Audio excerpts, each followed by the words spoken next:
لا ما عاد يرعبني ظلم يهددني لا شيء أخسره.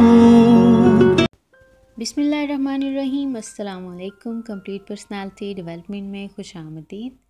امید اور دعا ہے کہ آپ سب جہاں ہوں خیریت سے ہوں. اللہ کی رحمتیں، برکتیں، آسانیاں اور نعمتیں سمیٹنے کے ساتھ اس ذات کا شکر بھی ادا کر رہے ہیں. Dear brothers and sisters, plastic surgery کی ایک اصطلاح ہے. اس کو آٹوگرافٹنگ کہا جاتا ہے. کسی آدمی کے جسم کے کسی حصے میں اگر گرافٹنگ کرنا ہو تو اسی کے جسم کے کسی حصے کی سکن نکال کر اس جگہ پر لگا دی جاتی ہے. کسی دوسرے آدمی کے جسم کی سکن اس کام کے لیے کرامت نہیں. اسی بات کا ذکر کرتے ہوئے پروفیسر ولیم بوائڈ نے لکھا ہے، خودی غیر خودی کو قبول نہیں کرتی. Self will not accept not self. آخرت میں سب سے زیادہ خوش نصیب وہ لوگ ہوں گے جن کو وہاں خدا کی ہم نشینی ملے، جو خدا کے پڑوس میں آباد کیے جائیں. یہ خوش قسمت انسان کون ہوگا؟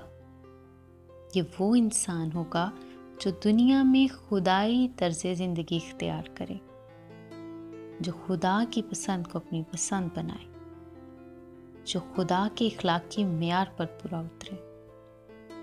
یہ اعلیٰ صفات صرف اس انسان کے اندر پیدا ہو سکتی ہیں جو اپنے شعور کو اتنا زیادہ ترقی دے کہ وہ خدا کی معرفت کا اعلیٰ ادراک کر سکے.